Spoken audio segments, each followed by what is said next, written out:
영국 옥스퍼드 대학교에 과학자이자 또 신학 박사인 교수가 있습니다. 엘리스터 맥크데스라는 교수인데 그가 적은 책 중에 이런 책이 있습니다. 고난이 묻다, 신학이 답하다. 고난이 묻고 신학이 답하다. 한국말로는 이렇게 되어 있지만 그 책의 원제목은 왜 하나님은 고난을 허락하시는가입니다. 여러분, 하나님은 왜 우리에게 고난을 허락하실까요? 맥그레스는 신학적인 신학적인 시각을 가지고 고난에 대해서 답을 하게 됩니다. 많은 사람들이 피할 수 없는 고난을 경험하고 또 그 고난 가운데 살아가지만 그는 고난에 대해서 부정적으로 바라보질 않습니다. 왜냐하면 예수님께서 이미 고난을 경험하셨고 또 이미 고난을 이기셨고 또 그리스도인은 고난을 먹고 자라기 때문이라고 합니다. 그는 고난에 대해서 말하기를 고난에 참여하는 것이 그리스도의 특권이라고까지 말을 합니다.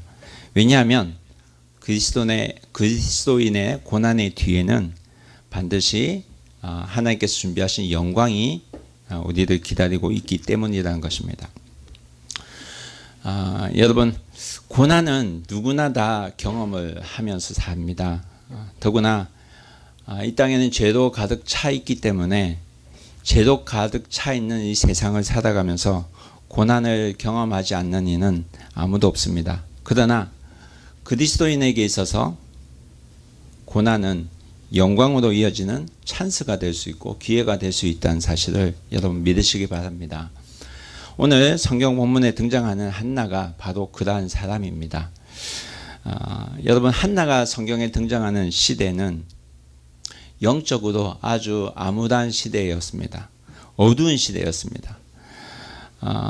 그래서 이 한나가 살아간 이 시대를 우리가 어떻게 해서 알 수 있냐면 그 앞에 있는 책 사사기 말씀을 우리가 찾아보면 알 수가 있습니다. 여러분, 사무엘상 앞에 있는 책이 뭐죠? 룻기서죠. 그 앞에 뭡니까? 사사기가 나옵니다. 네, 이 사사기서의 시대는 굉장히 암울한 시대였습니다. 굉장히 어두운 시대였습니다. 그래서 사사기서를 두고 많은 신학자들은 하나님이 없는 시대라고 말을 하기까지 합니다. 사람들은 하나님을 찾지 않았습니다. 하나님이 살아계심에도 하나님을 찾지 않았습니다. 그래서 여러분, 사사기 말씀을 보면 제일 끝에 어떻게 기도하고 있냐면 우리 찾아볼 것 사사기서 21장 25절 말씀입니다. 찾아서 한번 읽어보겠습니다. 시작. 그때에 이스라엘에 왕이 없으므로 사람이 각기 자기의 소견에 옳은 대로 행하였더라. 이 말씀이 사사시대를 아주 잘 나타내는 말씀입니다. 다시 말하면 사람들이 하나님 없이 살았다는 말입니다. 자기가 왕으로 생각하고 왕이 없었다는 건 자기가 왕이었다는 겁니다. 그리고 자기 생각으로 자기 소견대로 살았다는 겁니다. 그래서 오늘 본문에 나오는 그 사무엘상 첫의 그 배경이 바로 이런 시대라는 것을 성경 우리에게 말씀합니다. 그래서 오늘 사실 본문에 나오는 제사장이 나오는데 엘리 제사장이 나오는데 사실 이 제사장도 사실 하나님 뜻대로 살았다기보다 자기 맡은 바 본문을 다하지 못하는 그러한 제사장이었습니다. 이렇게 교회도 어두운 시대, 사회도 어두운 시대에 하나님의 소명을 받아서 이 땅에 보내심을 받아서 하나님의 사람으로 이 땅에서 사역을 시작한 사람이 사무엘입니다. 그래서 사무엘이 사사시대의 마지막 선지자로 성경에서 등장합니다. 절망적인 세상을 향해서 하나님의 말씀을 바로 전하는 사사로서 사무엘 선지자가 태어납니다. 그런데 이 사무엘이 어떻게 태어나냐면 고통을 가지고 하나님께 애통하며 기도하는 한나 여인에게서부터 태어났다는 겁니다. 여러분, 한나가 살아간 시대는 사람들이 하나님 없이 살았던 시대입니다. 하나님이 있었지만 하나님 찾지 않고 자기 마음대로 살았던 그러한 시대였습니다. 그래서 우리 오늘 읽은 본문을 보면 한나의 남편 엘가나도 하나님을 알고 있는 에브라임 지역에 살고 있는 사람이었지만 그의 부인이 몇 명입니까? 2명이나 됩니다. 그래서 사실 한나에게는 남편이 있었는데 그 남편은 부인이 몇 명이라고요? 2명이 있었다는 겁니다. 한나의 남편에게 또 하나의 부인이 있었단 말입니다. 게다가 이 부인은 한나와 라이벌 관계에 있습니다. 6절에 보면 성경에서 뭐라고 표현하냐면 그들 적수라고 표현합니다. 일본어 성경에 보면 적이라고 표현합니다.敵라고 표현합니다. 여러분 잘 생각해 보십시오. 가족이 같이 사는데 식구가 있는데 한나는 누구와 살았다는 거예요? 적과 살았다는 겁니다. 라이벌이 되는 사람과 살았다는 말입니다. 적과의 동침을 매일같이 그의 집에서는 보내고 있었습니다. 그러나 한나는 남편의 사랑을 차지하고 있었던 사람입니다. 그래서 5절 본문 말씀 보면 남편 엘가나는 한나에게 사랑을 갑절로 주었다는 표현을 하고 있습니다. 어떻게 보면 남편이 한나를 사랑하기 때문에 한나에게는 부족한 것이 없는 것 같이 보입니다. 그러나 부족한 것이 하나가 있었다고 합니다. 그게 뭡니까? 한나에게는 뭐가 없었다고요? 아이가 없었다는 겁니다. 하나님을 한나가 몰랐던 것도 아니고 하나님을 안 믿었던 것도 아니고 그리고 한나가 기도를 안 했겠습니까? 한나도 기도를 했던 사람입니다. 그런데 아직 그에게는 아이가 없었다고 합니다. 사실 한나가 아이들을 가지지 못한 것은 한나의 잘못이 아닙니다. 성경에는 뭐라고 기록합니까? 우리 5절 말씀 찾아서 함께 읽어보겠습니다. 5절 사무엘상 1장 5절입니다. 함께 읽겠습니다. 한나에게는 갑절을 주니 이는 그를 사랑함이더라다. 그러나 여호와께서 그에게 임신하지 못하게 하시니. 여러분 한나가 임신하지 못한 이유 뭘까요? 하나님께서 그의 태를 막으셨기 때문에. 여러분 생명을 우리에게 주시는 분은 하나님이라는 사실을 여기 말씀에서 알 수가 있습니다. 여러분 자녀는 하나님께서 태를 여셨을 때 주시는 축복이라는 사실을 여러분 믿으시기 바랍니다. 한나의 부림은 한나의 잘못이 아닌데도 사람들은 한나가 아이를 가지지 못한다는 이유로 한나를 고통스럽게 만들어 갑니다. 고통 가운데 살고 있던 한나가 여러분 어떻게 합니까?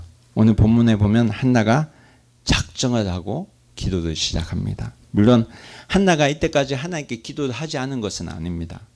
하나님께 구하는 기도를 했을 겁니다. 그러면 하나님께서 한나의 기도에 언제 응답하셨는가 이거 살펴보면 될 것 같습니다. 여러분 하나님께서 한나의 기도에 언제 응답하셨습니까? 10절 말씀 어디 찾아서 읽어보겠습니다. 10절에 함께 읽겠습니다. 한나가 마음이 괴로워서 여호와께 기도하고 통곡하며. 한나가 어떻게 하죠? 온 마음을 담아 통곡하며 기도합니다. 온 마음을 담아. 그때에 하나님께서 그의 기도를 들으시기 시작하셨다는 겁니다. 여러분 한나의 기도를 그전에는 하나님께서 안 들으셨을까요? 들으셨습니다. 물론 그전에도 들으셨습니다. 그러나 하나님은 하나님의 때를 기다리고 계셨던 겁니다.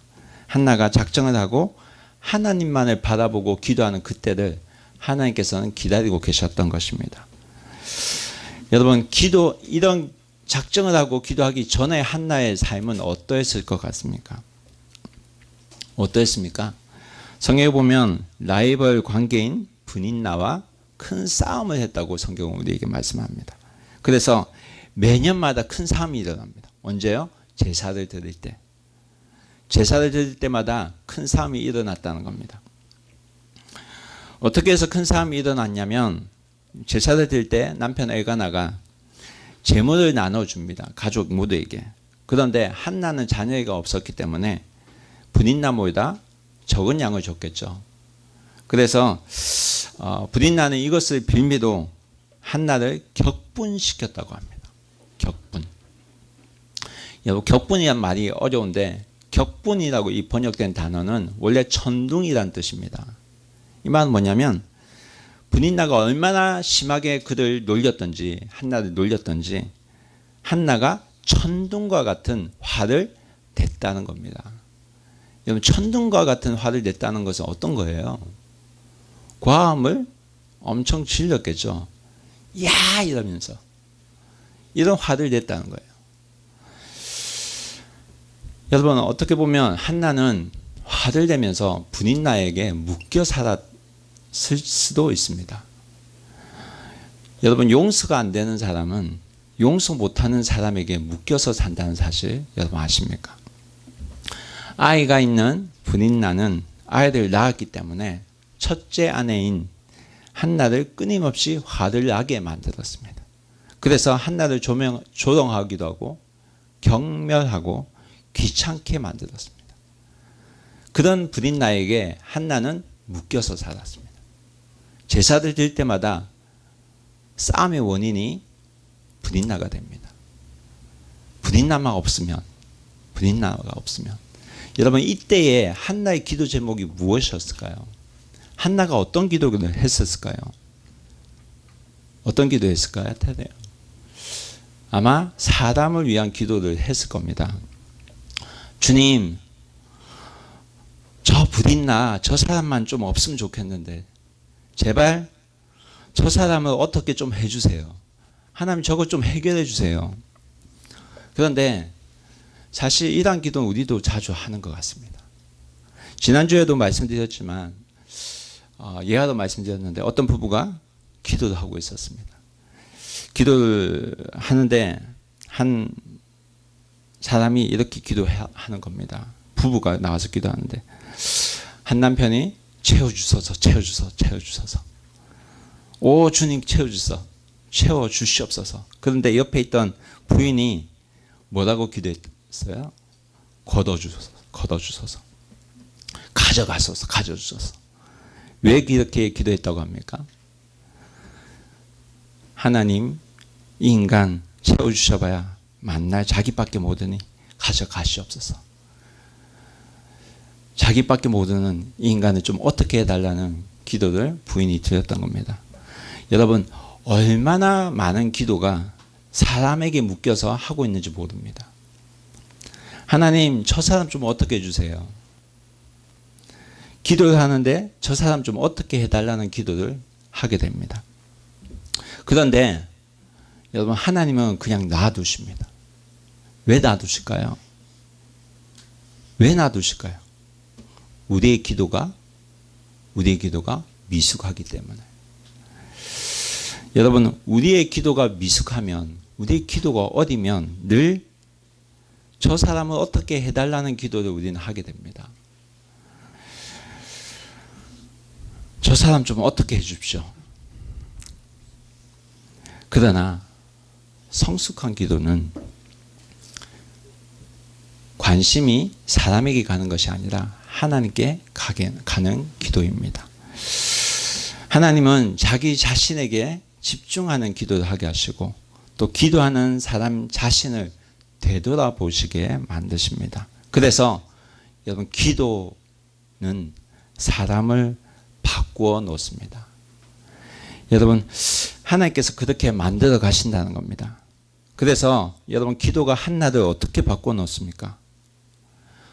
여러분, 브린나는 한나를 항상 화나게 만드는 사람이었습니다. 그런데 한나는 기도하면서부터 이 여인으로부터, 화를 나게 하는 여인으로부터 자유하게 됩니다. 하나님께 기도하면서, 하나님께 집중하면서 한나는 점점 자유하게 된 것입니다. 먼저 한나는 하나님께 그 안에 있는 것을 먼저 다 토해냅니다. 그 안에 있는 것. 그래서 통곡하면서 기도했습니다.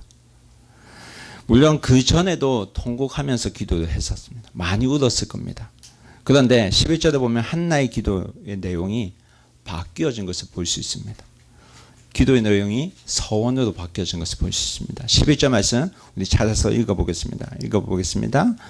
서원하여 이르되 만군의 여호와여 만일 주의 여종의 고통을 돌보시고 나를 기억하사 주의 여종을 잊지 아니하시고 주의 여종에게 아들을 주시면 내가 그의 평생에 그를 여호와께 드리고 삭도를 그의 머리에 대지 아니하겠나이다. 여러분, 한나가 지금까지 아이를 원하지 않았던 것도 아닙니다. 아이를 위해서 기도하지 않았던 것도 아닙니다. 통곡하며 기도하지 않았던 것도 아닙니다. 그런데 지금까지의 기도와는 뭔가 다릅니다. 뭐가 다릅니까? 잘 보세요. 뭐가 다를 것 같아요? 여러분, 지금까지의 기도가 뭐였을 것 같아요? 지금까지 기도는 사람을 향한 기도였다는 겁니다. 그래서 하나님 내 원, 내 한, 이것 좀 풀어주세요 하는 기도였다는 겁니다. 그런데 어느 순간 이 한나의 기도가 바뀌어집니다. 서원 기도가 되었습니다. 내 아이가 아니라 하나님의 아이를 가지게 해달라는 기도로 바뀝니다. 내 것이 아니라 하나님의 것을 가지게 해달라는 그런 기도로 바뀌어집니다. 그래서 한나는 태어날 아이를 나실인으로, 삼손과 같은 나실인으로 드리겠다는 그런 기도를 하게 됩니다. 여러분, 삼손의 경우는 하나님께서 지명을 해서 하나님께서 그렇게 태어나게 하셨습니다. 그런데 사무엘은 한나의 자발적인 기도로 태어나게 된 겁니다. 그의 기도도 나실인이 된 겁니다. 내 한을 푸는 아이가 아니라 하나님의 일을 감당할 수 있는 아이를 주시면 하나님께 그 아이를 드리겠다는 겁니다. 여러분, 그가 기도 드리는 모습은 바뀌지 않았습니다. 그러나 기도의 내용이 바뀝니다. 어떻게 바뀝니까? 나를 위한 기도에서, 나의 소원을 위한 기도에서 하나님의 일을 생각하는 기도로 바뀌어진 것입니다. 내 소원만 말하고 내 욕심을 추구하는 기도에서 하나님 나라와 의를 생각하는 기도로 바뀌기 시작했다는 겁니다. 여러분, 이 기도를 보면서 우리의 기도가 어떻게 바뀌어야 될지 여러분 이해가 되십니까? 중요한 건 기도가 나에 대한 관심에서 하나님에 대한 관심으로 바뀌기 시작했다는 겁니다. 그러면서 하나님에 대한 고백이 달라지는 것을 보게 됩니다. 뭐라고 고백합니까? 그냥 하나님이 아닙니다. 어떤 하나님요? 만군의 주 여호와, 만군의 하나님, 만군의 주인 되시는 하나님을 한나는 지금 고백하고 있는 겁니다. 모든 문제의 답이 누구에게 있다는 말입니까? 하나님께 있다는 겁니다. 그래서 이제는 하나님, 사람을 찾지 않고 하나님만을 찾겠다는 겁니다. 그래서 누구에게 찾아갑니까? 하나님께 찾아간 겁니다. 하나님께 찾아가서, 기도한 자리에 찾아가서 모든 것을 토해내고 기도한 것입니다.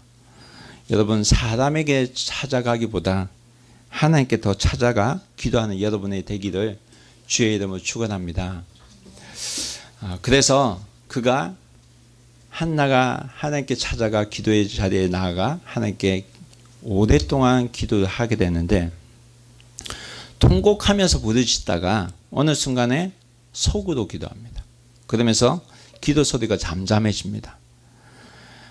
한나가 기도하다가 입에서 소리가 나오지 않게 되었습니다. 그래서 사실 기도는 여러 가지 기도도 많이 해봐야 됩니다. 통성 기도도 해봐야 되고 침묵 기도도 해봐야 됩니다. 통성 기도가, 지금으로 말하면 통성 기도가 어떤 기도도 받겠다는 거예요? 침묵 기도도 받겠다는 거예요. 자기의 것을 다 토해내고 나서 하는 기도가 침묵 기도입니다. 여러분, 이 침묵 기도는 뭐냐면 듣는 기도입니다. 듣는 기도. 듣는 기도는 하나님의 음성을 듣는 기도를 말합니다. 되게 기도를 짧게 하는 사람들은 대체로 기도하면서 자기 소원만 말하고 끝을 냅니다. 기도가 짧아지는 이유가 자기 소원만 말하고 끝이 날 때 우리의 기도는 짧아집니다. 내 기도 제목만 말하는 것이 아니라 기도를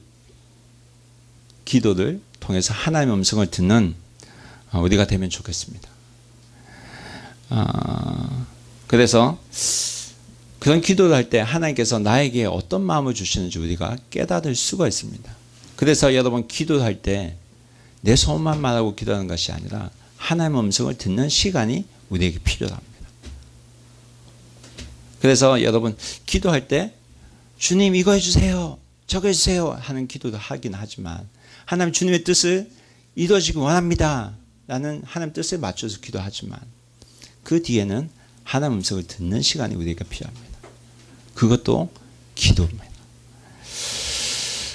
여러분 기도의 끝을 하나님의 음성을 듣는 시간으로 바뀌어보는 여러분 되길 주의 이름으로 축원합니다. 여러분 기도하는 만큼 듣는 시간을 가지고 합니다. 아이가 나와서 아빠 이거 해주세요, 저거 해주세요, 아빠 이거 했으면 좋겠어요 하고 말만 하고 돌아가는 아이들, 어떤 부모가 좋아하겠습니까? 부모의 이야기를 듣는 아이, 하나님의 음성을 듣는 기도, 그런 기도를 하는 우리가 되기를 소원합니다.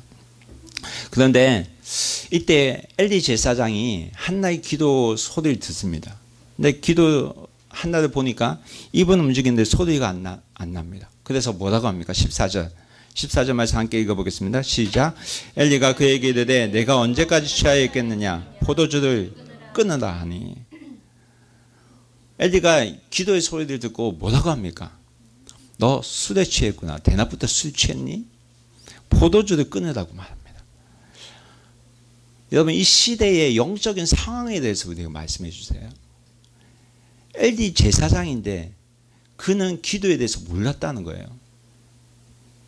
그게 한나의 기도가 통성기도인지 침묵기도인지 알지를 분간을 못했다는 겁니다. 그만큼 기도도 안 한 제사장이었던 것 같습니다. 제사장도 기도를 모르는 그런 시대에 한나가 살고 있었다는 겁니다.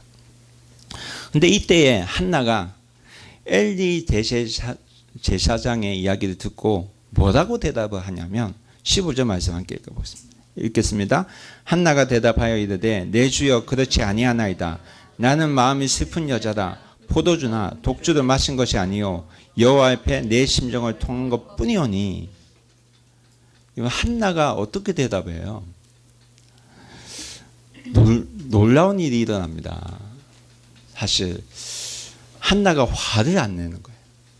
화를 안 냈어요. 이전과 같았으면 화를 냈을지도 모릅니다.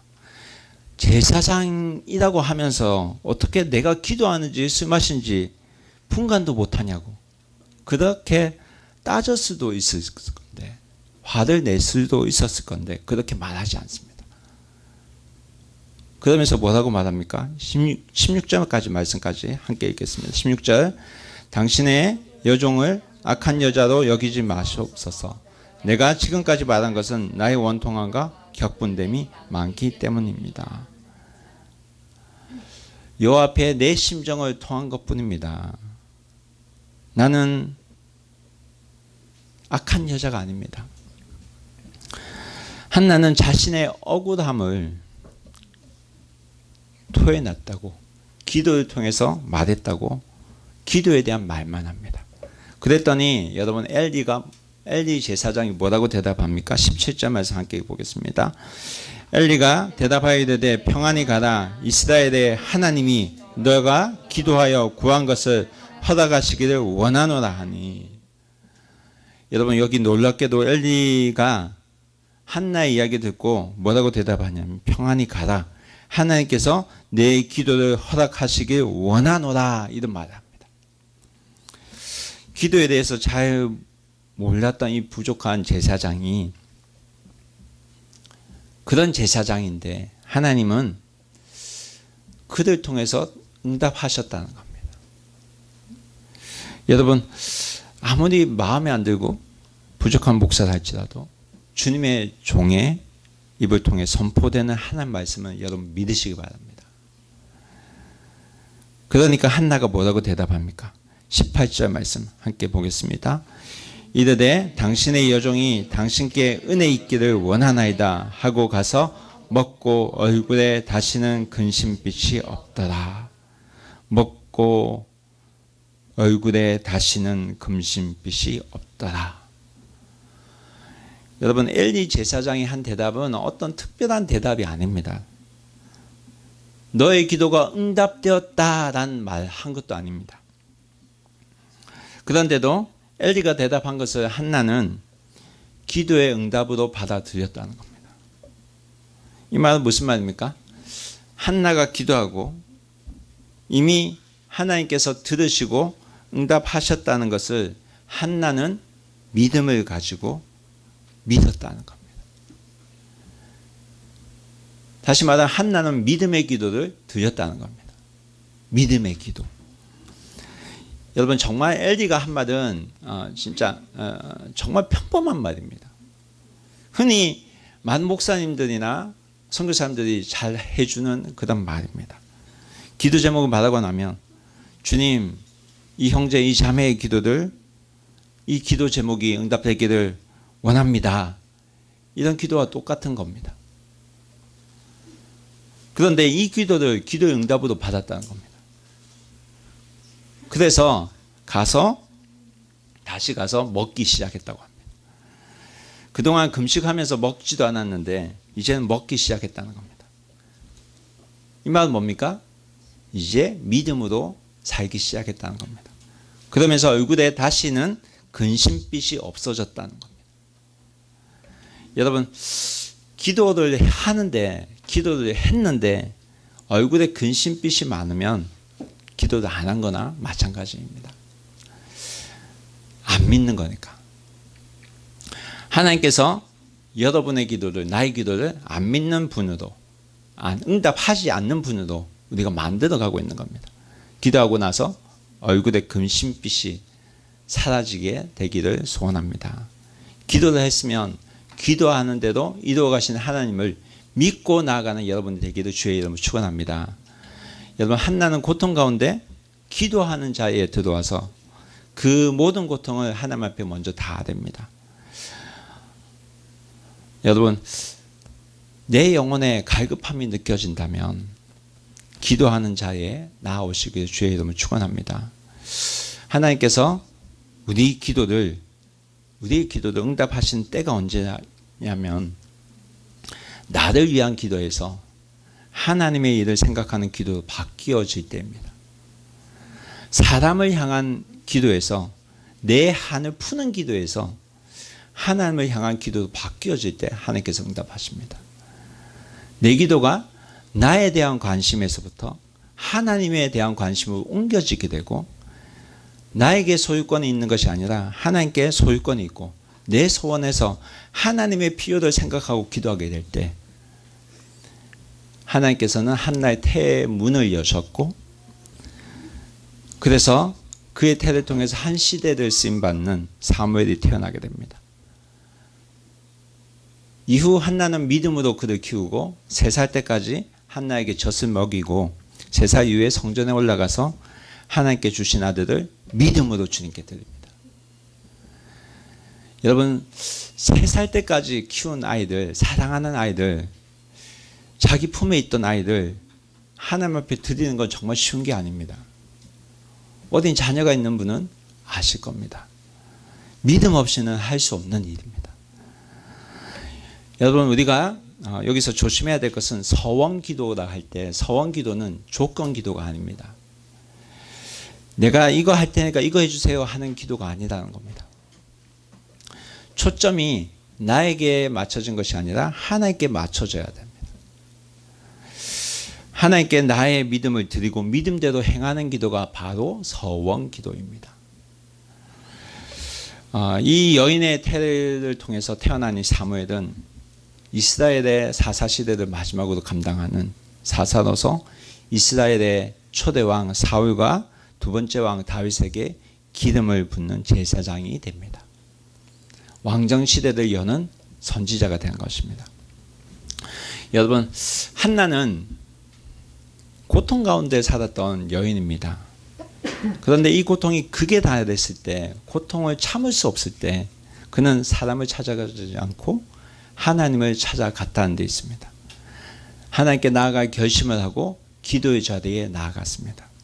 이때 하나님은 고통 가운데서 부르짖는 그의 기도를 소리를 들으시고 그의 믿음을 보시고 응답하시기 시작하셨습니다. 여러분, 우리가 살아가면서 우리의 인생 가운데도 수많은 고통의 순간이 찾아오게 됩니다. 이 고통이 때로는 우리를 힘들게 만들고 어렵게 만들고 정말 나를 괴롭게 만들기도 합니다. 그러나 이 고통을 감정으로 풀어내지 말고 더 이상 사람에게 풀지 말고 기도의 자리에 나아가서 하나님께 기도하면 하나님께서는 우리가 겪고 있는 그 고통의 길을 하나님의 때에 영광의 길로 바꿔주실 줄 믿습니다. 여러분, 우리는 하나님 그때가 언제인지 잘 모릅니다. 그러나 그때를 위해 지금도 하나님께서 우리의 기도의 수준을 끌어올리고 계시는 중인지도 모릅니다. 하나님의 때, 이때를 카이로스의 때라고 합니다. 이때가 있다는 사실을 여러분 믿으시기 바랍니다. 그래서 하나님 때가 나의 때와 맞지 않더라도 여러분 절망하지 않게 되기를 바랍니다. 놀라운 건 여러분 기도를 통해서 한나가 바뀌어졌다는 겁니다. 기도를 통해서 한나가 바뀌어졌다는 겁니다. 화내는 인생에서, 싸우는 인생에서 근심빛이 없는 인생으로 바뀌어진 겁니다. 더 이상 브린나와 다투지도 않게 되었다는 말입니다. 뿐만 아닙니다. 한나만 바뀐 게 아닙니다. 그의 남편도 바뀝니다. 엘가나가 어떻게 바뀌나요? 23절 말씀을 보면 엘가나가 사실 사사시대는 모두가 자기의 소견대로 살았던 시대입니다. 그런데 남편 엘가나가 자기 소견대로 행하는 그 시대에 아내의 말을 듣고 움직이게 됩니다. 아내의 말을 듣게 됩니다. 당신의 소견대로 내가 하겠다는 그런 말을 합니다. 그러면서 남편이 어떻게 바뀝니까? 주의 말씀에 순종하는 자로 변화가 됩니다. 기도가 한 가정을 바꾸고 기도가 한 시대를 바꾸게 된 겁니다. 여기에서 우리가 또 놓치지 말아야 될 것은 브린나입니다. 브린나는 한나를 격분하게 하는 소명을 다하고 성경에서 사라집니다. 한나를 화나게 만들고 화를 내게 만들기도 했지만 한나를 다시 기도하는 사람을 만드는 역할을 한 뒤에 그는 성경에서 모습을 감춥니다. 여러분, 사람을 화내게 하는 것으로 인생의 소명을 다한다면 얼마나 불행한 사람이겠습니까? 화내는 사람이 되기보다 조금 억울하더라도 기도의 자리에 나아가서 하나님의 필요를 생각하면서 기도하면서 하나님의 때에, 그 하나님 준비하신 때에 하나님의 응답을 경험하는 자로 살아가기를 주의 이름으로 축원합니다.